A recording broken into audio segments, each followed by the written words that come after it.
Shalom Aleichem. A little in delay, but we're learning the Sicha of Mishpatim Hey, Chelek Tes Zayin, and fascinating insights that the Rebbe shared originally at the Farbrengen in the Torah Shabbal Peh. And let's do this. So, just before this Sicha, there was a whole other Sicha that also made it into Chelek Tes Zayin, and we learned it in the previous year, or maybe 2 years ago. Yeah, 2 years ago. And then the Rebbe said a mimer in the style of a Sicha, and then the Rebbe mentioned about the Malava Malka, because every year in Parshat Mishpatim, they would have a Malava Malka for the Loan Society. And then the Rebbe said that the Gabbai, this is Tafshin Chaf Hey, 1965, the Gabbai, Rabbi and Gordon, should put on a Shtaimel Tzeit Var Torah, and the Gabbai said he didn't prepare anything. So the Rebbe said with a smile that without preparation, it's better. I'm sure it was quite entertaining. Rabbi and Gordon had a very great sense of humor. So then the Rebbe went into the pshat in the Rashi that we learned, the Sicha Anan Zekmin Ashanu, Va'asalei HaKadosh Baruch Hu L'Moshe Shvil B'Seichim made a path. And how did we know this? Because it says Vaychas Anan Esahar, so it must mean that when he went up the mountain, it was in the clouds. So why does it say Vayavei Moshe B'Seicha Anan? So it must mean that this Anan is not the Anan that we spoke about in previous psukim, the Anan that Hashem manifested itself in, etc. But rather it was a Kamin Ashan that came out of an outcome that Marek Vayed Hashem Keish Cheles, but it wasn't real Ashan, it was Kamin Ashan, etc. And because the Ashan darkens, it's Hepech HaKavod, that's why you have to wash your hands before davening. Therefore Hashem made a Shvil B'Seichah. So these are a bunch of little nuggets that the Rebbe said in the original Sicha. Number one, on the point that says that Hashem Hoylech Ifneim Yemam Ba'amud Anan Choisam Haderech. So he said, this is besides the fact that whenever we walk, Hashem Tzaddik Gever Kainanu, Hashem guides our steps. But then in the time of the Midbar, they saw clearly that Hashem Hoylech Lifneim through the fact that Kvod Hashem manifests itself in a Anan Gashmi. I think is a very powerful nekuda that we could all take, and that is that each and every one of us, we don't see it, but we have a cloud. And then they saw it, but we always have it. Hashem's always guiding our steps, so much so that Hashem, this cloud was able to darken off the mitzvim, the ability for them to see. Now, on the other point that says that Kamin Ashahu, that came as an outcome of Marek Vayed Hashem Keish Cheles, so that points out that the fire from above could be also in a way Eino Yecheles. Doesn't necessarily have to be a Cheles. For example, the Eisha Mizbeach would eat the Karbanis, but didn't eat the Mizbeach. Even though it only had a relatively small thickness of gold, it was never burnt up. You'd think from all the fires that were burning on the Mizbeach for decades and centuries, eventually it would eat through the gold. No, it didn't, because it doesn't necessarily have to be Eisha Cheles. Fine.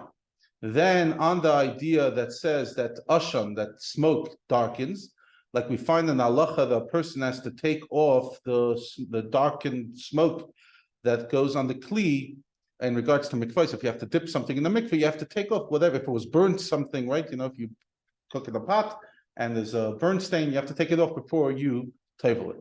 And also on the point that Rebbe says you have to wash your hands, face, and legs before davening. The Rebbe points out, even though davening is be'ikad in the neshama, so who cares about what your guf is at?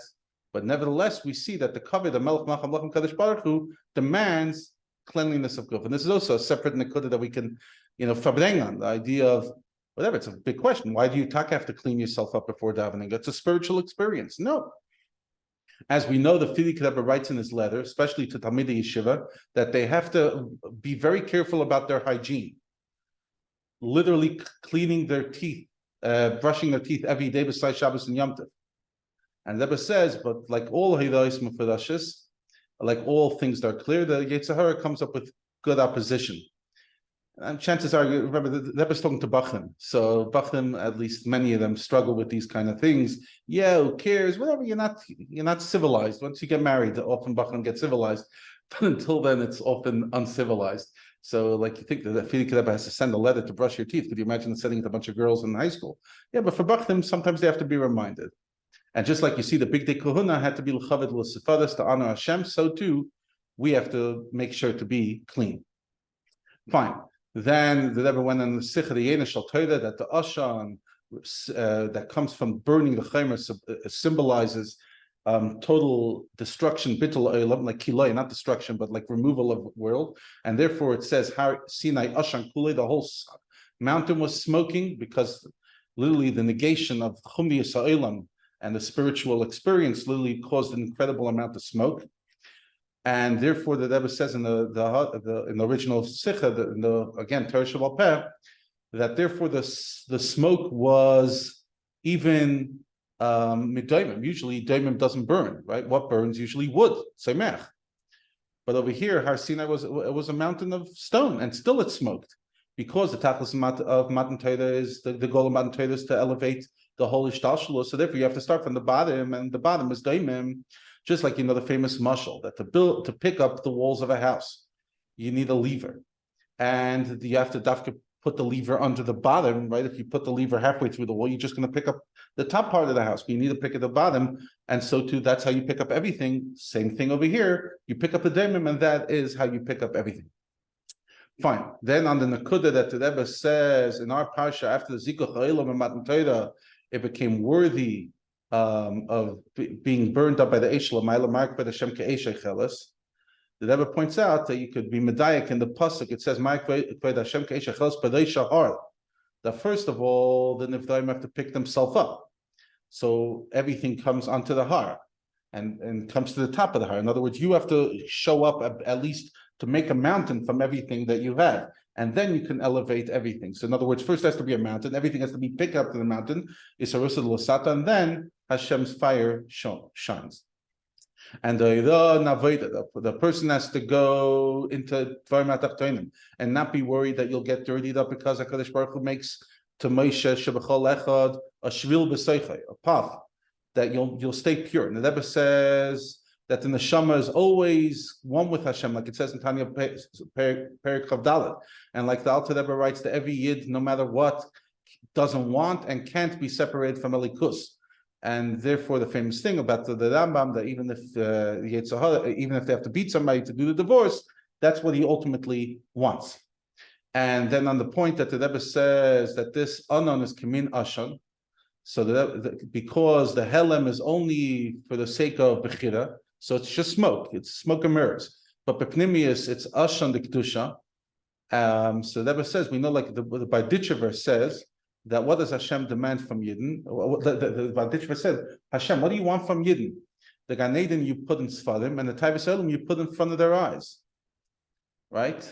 But what's the point? The point is for Bchira, so that we should awaken within us Avodah Pnimis, because if Gan Eden was in front of our eyes and the Yetzer Hara was in the books, there wouldn't be any Avodah Pnimis. And the fact that that coming through the cloud, you get Kabbalah Satorah B'Shleimus, like by Moshe, that he got the whole Torah. Arbaim Yom, Arbaim Laila. Yom goes on Mikdah, Laila goes on Mishnah B'Daisa. He literally got everything, and then you bring it into your world, like it says in Parshas Truma, Vasili Mikdash V'Shachanti B'Seicham, Mikdash B'Seicham Lechad Ve'Echad, etc. L'Chaim L'Shalom. We should only have Atzloch in our learning.